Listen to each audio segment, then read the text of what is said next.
Salut à toutes et à tous. Salut à toute la population de Médina Wandifa. Moi, c'est Bala Dafi Bayo alias Sankara, par ailleurs président du mouvement Résistance Wandifa. À l'heure actuelle, nous pensons que le moment est venu pour nous de réfléchir sur la trajectoire de notre commune, d'évaluer le travail que la population avait accordé au conseil communal il y a de cela 10 ans.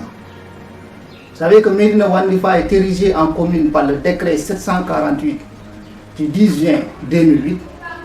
Vous savez qu'aussi, il est une localité située dans la région de Sédhiou, au département de Bounkiling.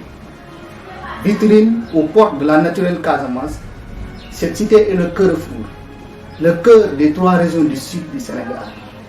Oui, le cœur, car de même que cet organe vital abrite les veines qui transportent le sang partout dans l'organisme, de même, cette localité est traversée par des routes principales qui mènent à ces régions.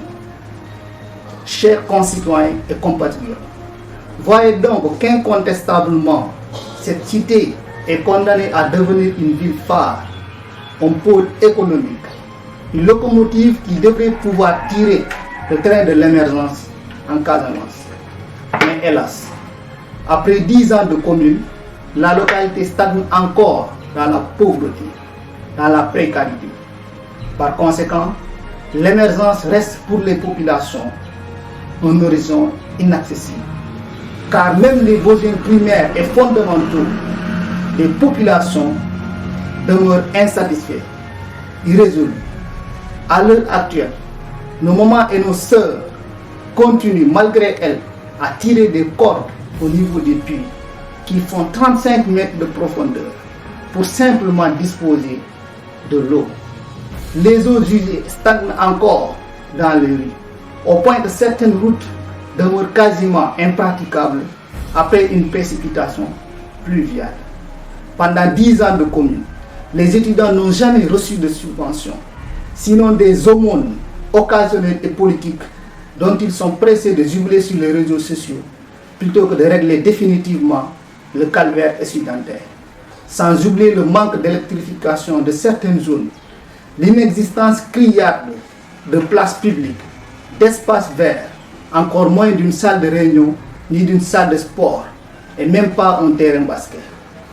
Quant au poste de santé, il reste depuis 10 ans au point de départ, c'est-à-dire l'une des priorités du conseil communal, à sa tête le maire. Les fonds de dotation, n'en parlons pas, ils sont curieusement invisibles. Pis encore, pendant ces 10 longues années, la politique politicienne n'a pas manqué de planter ses griffes dans le tissu social. Les parents ne se parlent plus. Les membres d'une même famille entrent en conflit. Personne n'a confiance en personne. Et même la jeunesse aura senti l'odeur nauséabonde de la désunion. À tout cela s'ajoute la véritable aporie, qui est sans conteste la plus parfaite illustration du bouleversement qu'a provoqué les 2 mandats de l'autorité communale. Il s'agit du problème foncier, d'un audacieux lotissement dont l'autorisation reste introuvable à l'heure actuelle. Au regard de tous ces problèmes précités, il est difficile de croire que Wandifa, de par sa position stratégique, soit la commune dans la région de Sédhiou qui génère plus de recettes tirées des impôts et des taxes journalières. Paradoxe des paradoxes. Et pourtant, c'est vrai.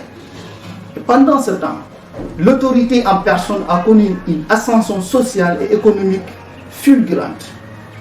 Nous ne pouvons pas compter tous ces biens ici, parce qu'à l'évidence, il est insensé de montrer le soleil aux autres. Cependant, force est de révéler que ce manque de vision, cette mauvaise gestion de la commune, cette précarité insistante sont intrinsèquement liées aussi au laxisme, à la paresse d'une opposition rampante, jamais debout, traînante, marbouillante et peureuse, jamais sûre d'elle-même. Et même des rares fois que des leaders de l'opposition prennent la parole, c'est quasiment pour s'entendre parler, plutôt que de rester constant dans un combat noble, citoyen. Résultat de tout cela, Wandifa est à la croisée des chemins entre le statut de village qu'il a dépassé, par sa démographie grâce à sa position géographique et le statut de ville qu'il n'a pas pu atteindre par son manque de vision et de volonté politique de ses leaders.